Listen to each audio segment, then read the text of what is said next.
তাদের সবগুলি জাহাজকে আটক করেছে। আমরা এই মুহূর্তে একমাত্র এই 9টা যানবাহন যেগুলি মুক্ত রয়েছে একেবারে গাজা পর্যন্ত যাব এবং কোনো বাধাই আমরা গ্রহণ করব না। আমরা ত্রাণ দেবার অজুহাতে যাচ্ছি তা না, আমরা লড়াই করতে যাচ্ছি, আমরা বৈধতা ধ্বংস করতে যাচ্ছি। আজকে 23শে অক্টোবর 2025, দেখতেই পাচ্ছেন ঝকঝকা রোদ। আজকে আমরা ফিলিস্তিনি টাইমে এসেছি। এর সাথে আমরা যেটা জানতে পেরেছি যে ইসরায়েলের আগে সমুদ্রজলার অন্যান্য যারা ছিল ওটা আলাদাভাবেই গিয়েছিল, আমরা ভিন্নভাবে গিয়েছিলাম। তাদের সবগুলি জাহাজকে আটক করেছে। আমরা সবচাইতে বড় জাহাজ এবং আমাদের সাথে 8টা ছোট নৌকা একই সাথে পাড়ি দিয়েছিল, একটু আগে পাড়ি দিয়েছিল আমাদের। আমরা এই মুহূর্তে একমাত্র এই 9টা যানবাহন যেগুলি মুক্ত রয়েছে সেভাবেই আমাদের পরিকল্পনা ছিল যে ওদের উপর কিছু হলেও আমরা যাতে এগিয়ে যেতে পারি।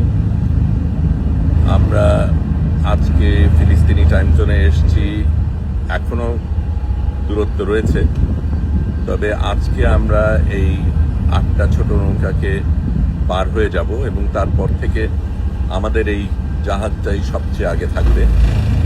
বোঝাই যাচ্ছে আক্রোশটা আমাদের উপরই পড়বে, কিন্তু আমরা একেবারেই প্রতিজ্ঞাবদ্ধ যে আমরা একেবারে গাজা পর্যন্ত যাব এবং কোনো বাধাই আমরা গ্রহণ করব না।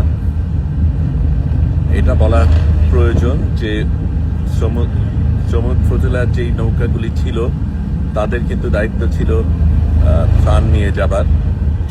আমরা কিন্তু ত্রাণের জন্য যাচ্ছি না, ত্রাণ দেওয়ার জন্য যাচ্ছি না। আমরা একটা অবৈধ সিজকে ভাঙবো সেই উদ্দেশ্য নিয়ে যাচ্ছি এবং এখানে এই নৌকাতে অনেক সাংবাদিক রয়েছে, ডাক্তার রয়েছে, সাথে অন্য কর্মীরাও রয়েছে।